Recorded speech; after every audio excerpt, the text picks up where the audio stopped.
The Radio Memories Network is brought to you in part by Liberated Syndication, podcast publishing made easy, libsyn.com. That's libsyn.com.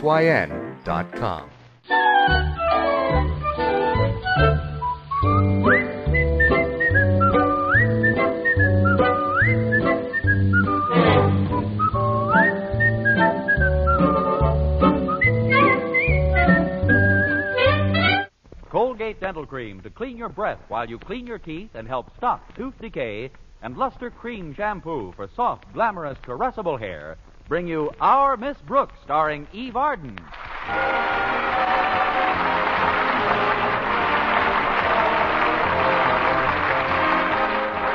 time once again for another comedy episode of Our Miss Brooks, written by Al Lewis.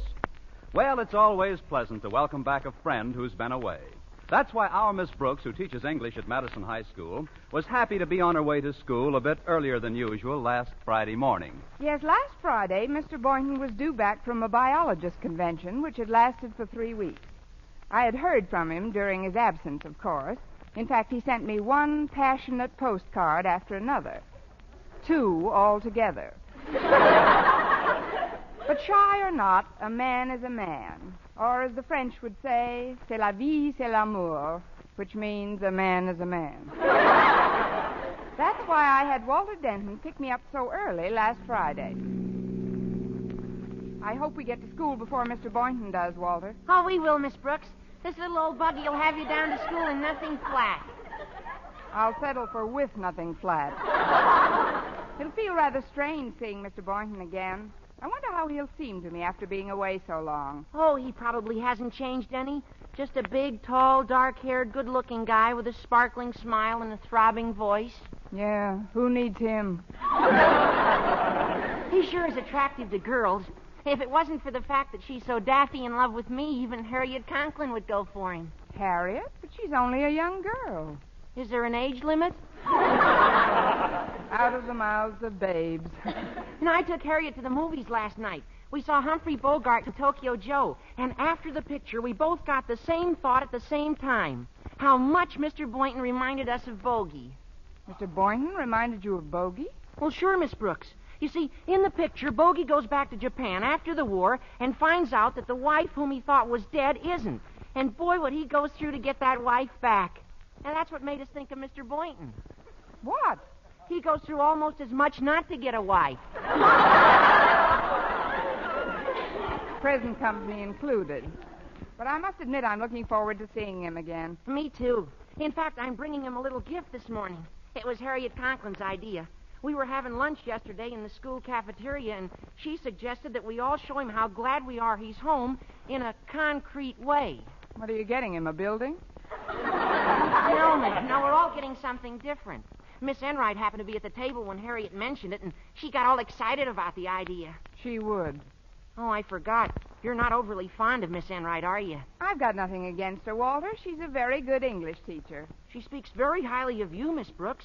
In fact, just yesterday she paid you a very nice compliment. Miss Enright did? Sure. She said you put even more effort into teaching than the job needed. And then she said she thought it was a miracle, considering how monotonous your existence is, that you don't look even grimmer than you do. And to think she never used to like me. Of course, she does consider you quite a rival for Mr. Boynton's affections. That's why she'll probably get him some real expensive gift. Her parents are quite wealthy, you know. Yes, I know they are, but mine aren't. So as much as I'd like to get Mr. Boynton a little welcome home present, I'm afraid it's out of the question. Although I suppose I could cut off all my hair and sell it for enough money to buy him a nice watch chain. No, he's probably pawned his watch to get me a new comb. Say, that'd make a swell short story, Miss Brooks. Thanks. I'll submit it to O. Henry in the morning. Here's what I'm giving Mr. Boynton. It's right in this paper bag. Want to take a look at it? All right, Walter. Oh, it's a tie. Wow. Pretty loud, isn't it? It's a very original design, Miss Brooks. Tell me, what does it look like to you? Let's see. Well, to me, it looks like a big yellow tree on a cliff by the ocean with a purple owl on top of it playing a bugle. That's exactly right, Miss Brooks. Snodgrass gave it to me last Christmas. You see, I'm broke, too, and since I never had the courage to wear it... See, I figured I might as well give it to Mr. Boynton. Gosh, I hope he has the courage to wear it. Well, it is a fairly grotesque little number, Walter, but after all, it isn't the gift itself which matters. It's the spirit with which you foist it on someone.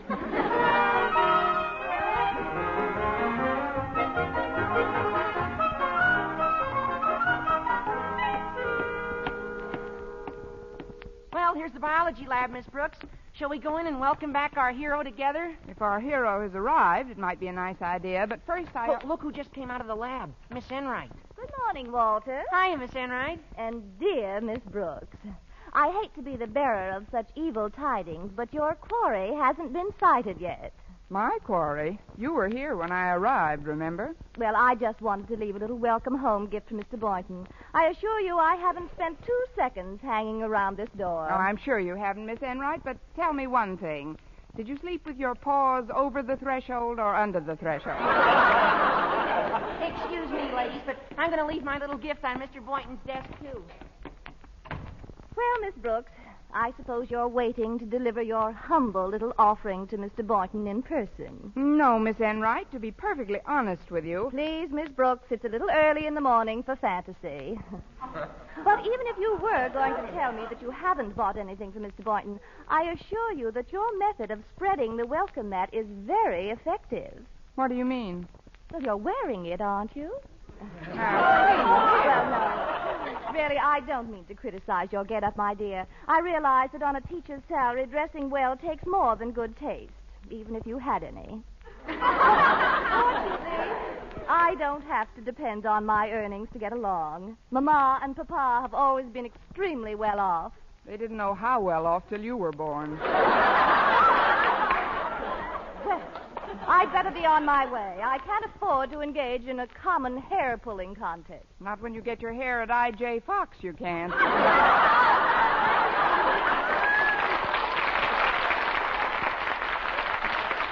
Now, see here, Miss Enright, let's... Well, I left my present on one of the lab tables so he doesn't miss it. Gee, that's a pretty big box you left on his desk, Miss Enright. What's in it? It's an imported suede jacket, Walter. And if you'll excuse me now, Miss Brooks, I'll let my gift make my welcome speech for me. I'm going to freshen up a bit.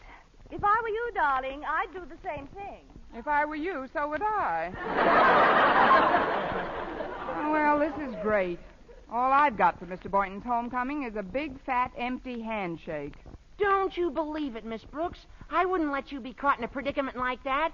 That's why I made out a card saying, to Philip Boynton from Constance Brooks, and put it in the bag with that tie I got from Stretch Snodgrass.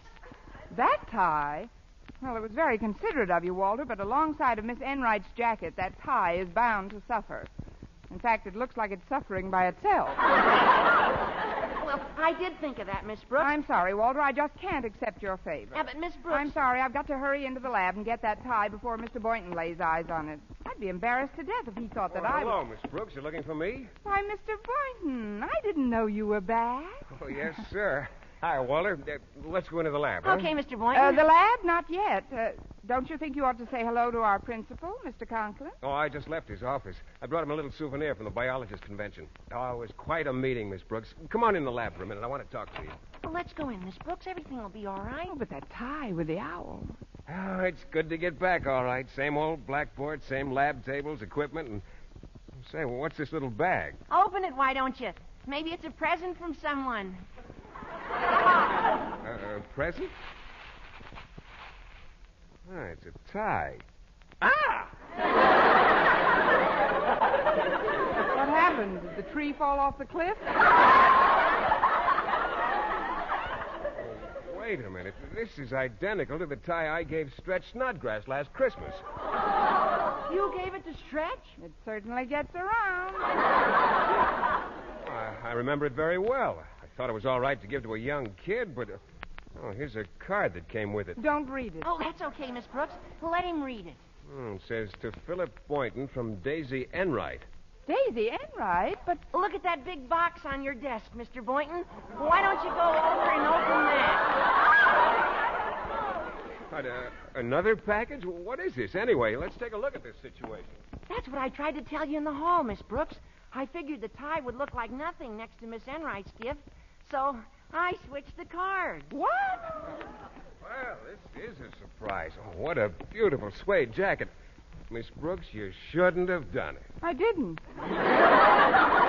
Mr. Boynton, Walter here. I've got to go now. Still a little homework. Walter, I can knock off Walter. the Hurry. So long. Glad you're back, Wal- Mr. Boynton.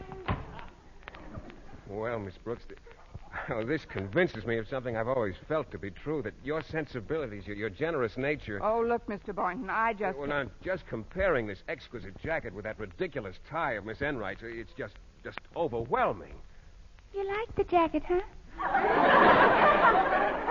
Oh, it's the most wonderful gift I've ever received. I did plan to stay home tonight and catch up on some work, but this lovely gift changes all that. Miss Brooks, if I may, I'd like a date tonight. You would? How about dinner, Mr. Boynton? Well, it's a splendid idea, Miss Brooks. What are you having at your house? You now. Good. And let's have lunch together, too. Fine. The lunch will be on me. I wouldn't have it any other way. Me either.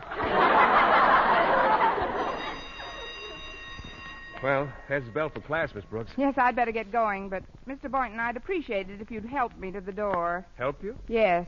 I want to be sure I don't trip over my conscience.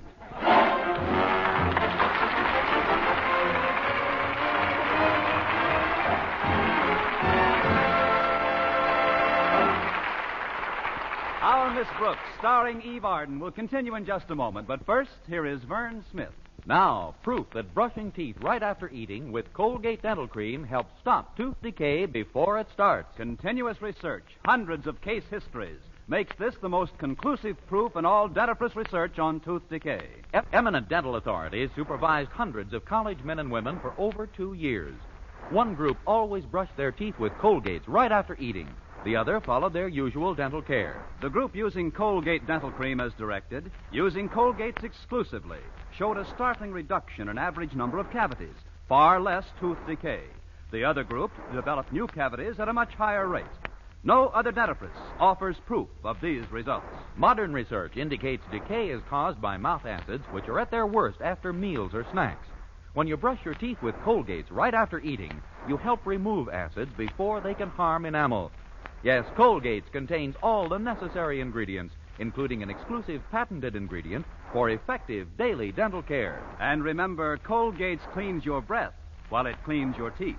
Always use Colgate Dental Cream right after eating to help prevent new cavities, help stop tooth decay before it starts.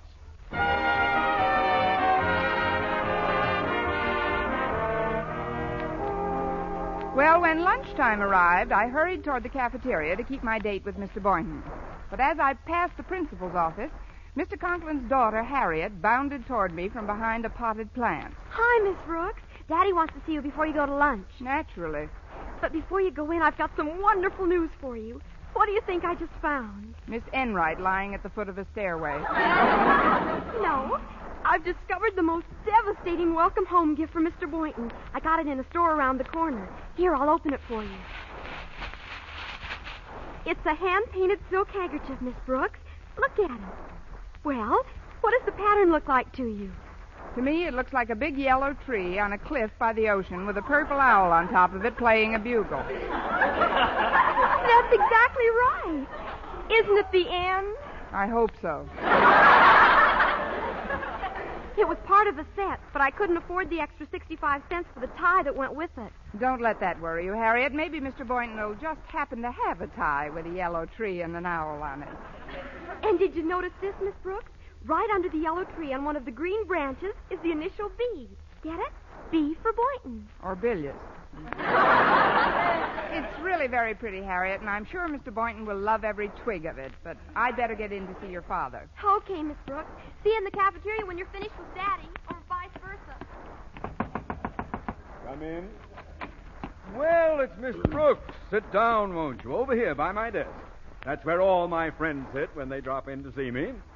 You all right, Mr. Conklin? Oh, now that you mention it, Miss Brooks, I'm not all right at all. I'm very embarrassed. You see, this morning, Mr. Boynton presented me with a 4-pound frog. Congratulations.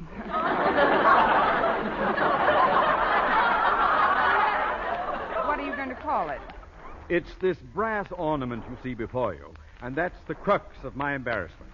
You see, I had refused to join in my daughter's plan to purchase a gift for Boynton, but when he gave me this brass object, I told him I had a gift for him at my home. Well, it's not too late to pick it up, Mr. Conklin. But I have nothing for him at my home. Well, how do you think I can help you, Mr. Conklin? I find this most difficult to put into words, but although I don't believe in borrowing, I simply must purchase a gift for Boynton. And, Miss Brooks, as I've heard the student body put it, I'm stony. Mr. Conklin. Yes? You're still stony. Oh, then there's no sense in wasting each other's time. Is the good day, Miss Brooks? Good day, Mr. Conklin. Hiya, Miss Brooks. What's new in Inner Sanctum? Not very much, Walter. What have you got in those 2 paper bags? Well, in this one, I got the tie that Mr. Boynton thinks Miss Enright gave him. Owls on parade? Yeah. Mr. Boynton said he'd have no use for it, so he gave it to me. Of course, he warned me never to wear it when Miss Enright's around. If you're smart, you won't wear it when you're around. But gosh, Miss Brooks, now I'm stuck without a gift for Mr. Boynton. Can you think of anything I could give him? Sure, but I don't think I'd fit in that bag. And while we're on the subject, have you seen Miss Enright around anywhere? Oh, no, Miss Brooks. I'm just keeping my fingers crossed that she doesn't get to talk to Mr. Boynton. Me too. I'd better get him out of the cafeteria and over to Marty's malt shop for lunch. Are you going to eat now, Walter? Not just yet. I got to deliver this sandwich to Mr. Conklin. That's what's in this other bag. Oh. He's eating in his office today. He says there's something in the cafeteria that makes him very nervous. I know. You pass the cashier on the way out. Huh? Forget it. I'd better hurry now, Walter. See you later. Okay, Miss Brooks. Come in. Oh, it's you, Denton. Yes, sir. Here's your lunch. It came to 55 cents. Did it really? Yes, sir. I laid it out for you. That was very considerate, Denton, but I'm afraid you'll have to wait to be reimbursed. I don't want to break a big... How big? Get out, boy. No, wait. What have you got in that other bag? It's just a necktie, Mr. Conklin. A necktie? Yeah, would you like to see it? I'll open the bag for you. Just hand it over. I'll open it myself. Thank you. Ah! Hot stuff, huh, Mr. Conklin? Yes, it's delightful. But frankly, Denton, I don't think it quite suits your personality. However, I might be persuaded to take it off your hands. Yes, indeed, I think I can put this tie to very good use. Well, sure, Mr. Conklin. I'll sell it to you real cheap. I'm not interested in buying it, Denton, but perhaps we could work out a trade. A trade? Here on my desk is a beautiful brass frog. It's brand new, you see. I just took it out of this lovely maroon gift box. If you'll give me the tie, you may have this charming ornament. It's a deal, Mr. Conklin. Yes, indeed. I think I can put this frog to very good use.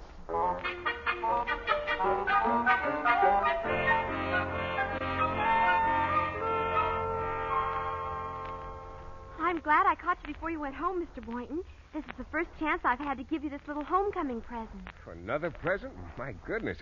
I certainly appreciate this, Harriet. Not only because of the spirit behind it, but because it serves as a reminder that I ought to pick up a little gift for Miss Brooks. You see, I'm having dinner with her tonight. Oh, I think that's stupendous, Mr. Boynton. What are you going to get her? Nothing very ornate, I'm afraid. I spent quite a bit of money on my trip, you know.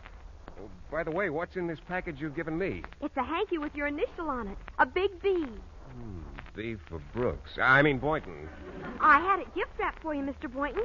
But if you'd like to open it now... No. Leave it wrapped. And thanks again, Harriet. Yes, indeed. I think I can put this hanky to very good use.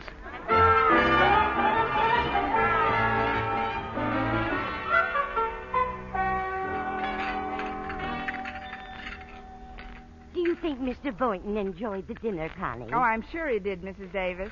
Maybe you ought to go back into the living room, Mr. Boynton. I'll finish these dishes myself. I wouldn't dream of it, Mrs. Davis. I'll get my chance to be alone with Mr. Boynton later when you go to the movies. Oh. Am I going to the movies? I saved up for it all day. Very well, dear.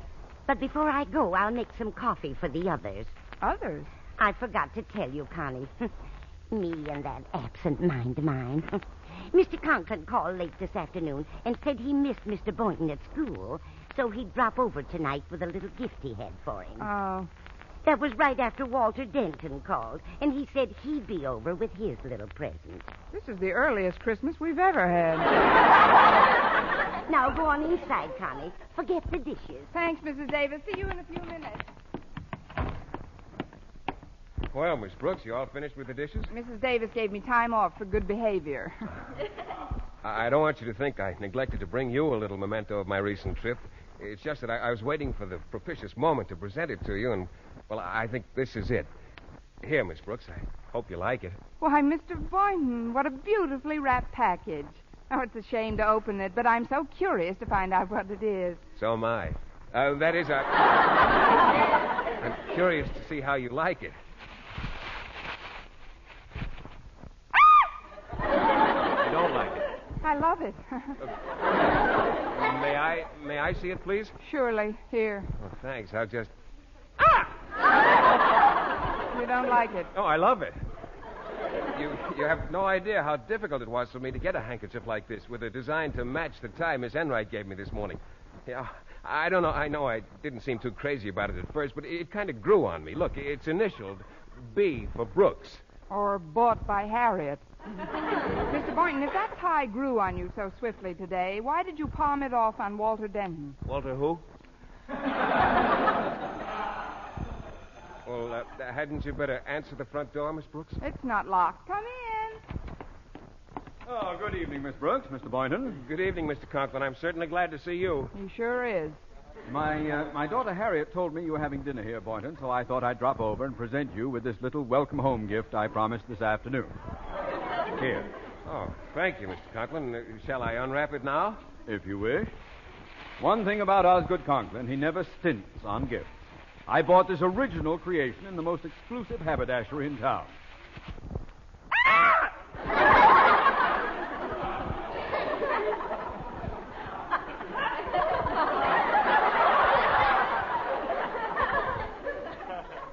You don't like it. We love it. Always have. What could be lovelier than a yellow tree with a purple owl playing a bugle? Unless it was a purple tree with an orange pig playing a fife. Oh, thanks a lot, Mr. Conklin. It's just what I needed. Oh, don't mention it, my boy. I still owe you a debt of gratitude for that lovely brass frog you gave me. I shall treasure it always. Come in. Good evening, folks. Harriet Conklin told me you'd be here, so, Mr. Conklin, what are you doing here? He just came over to give Mr. Boynton this gorgeous tie. See, Walter, with the tree and the owl? Gee, that's very... Oh, no. What are you all knowing about, Denton? Walter, did you say you had a gift for me? Oh, yes, Mr. Boynton. I got it right here in this maroon box. Oh, no.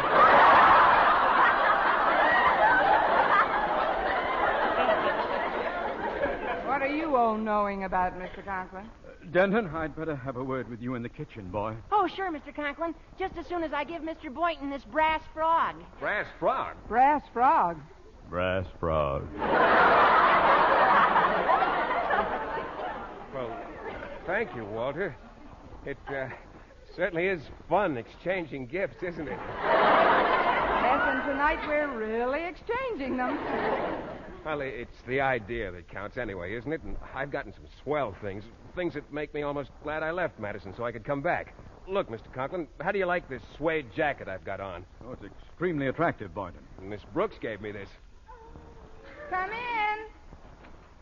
Well, good evening, everyone. Hello, Miss Enright. Miss Enright? Miss Enright. Miss Enright. Harriet Conklin told me I'd find you here, Mr. Boynton. She did? You remember Harriet, known to her intimates as the town crier? Oh, let me look at you, Mr. Boynton. My, that suede jacket looks simply divine. Ain't it a dandy? Miss Enright, why don't you and I go for a walk? It's pretty stuffy in here. Oh, but I just got here, darling. Let me admire my jacket for just a moment. Your jacket? Mr. Boynton, I better have a ticket with you, talk with you in the kitchen.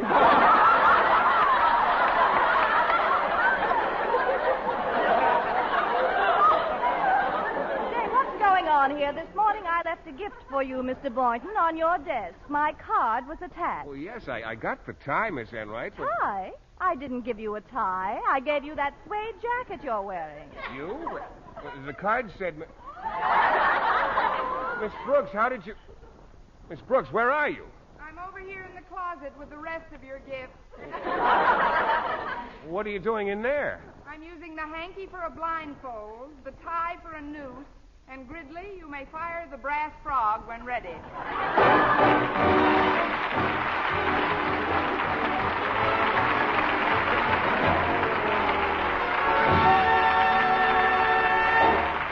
Eve Arden as our Miss Brooks returns in just a moment, but first...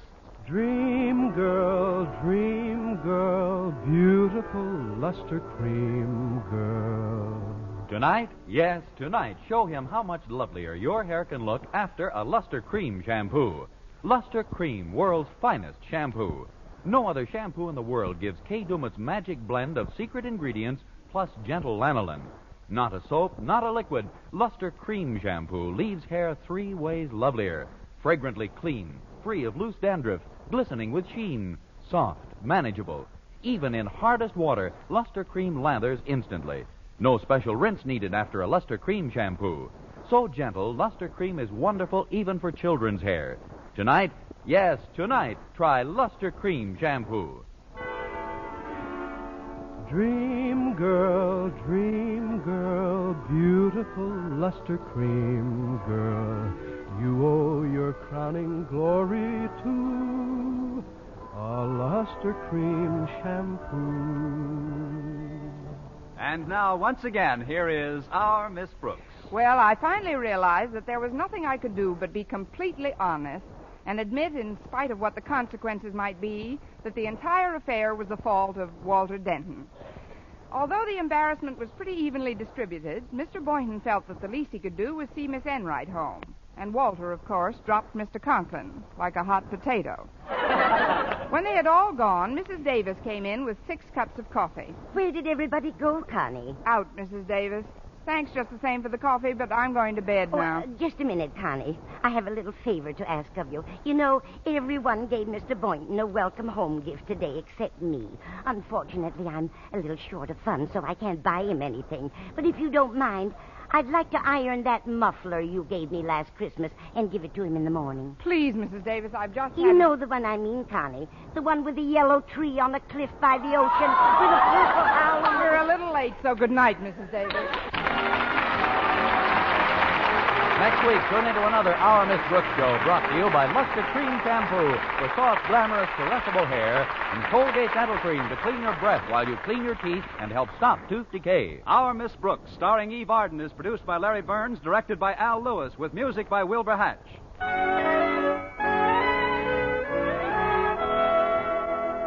Men, do you shave with a lather or brushless shave cream? Palmolive shaving cream comes both ways, and whichever way you prefer to shave, you'll find that using either Palmolive brushless or Palmolive lather shaving cream can bring you more comfortable, actually smoother shaves.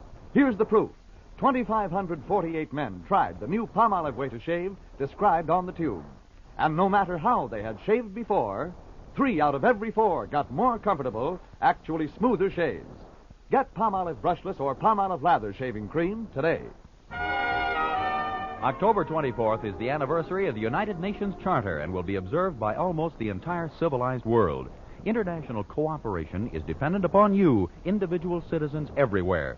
The UN must have your support, faith, and enthusiasm. For mystery liberally sprinkled with laughs, listen to Mr. and Mrs. North, the exciting, fun-packed adventures of an amateur detective and his beautiful wife.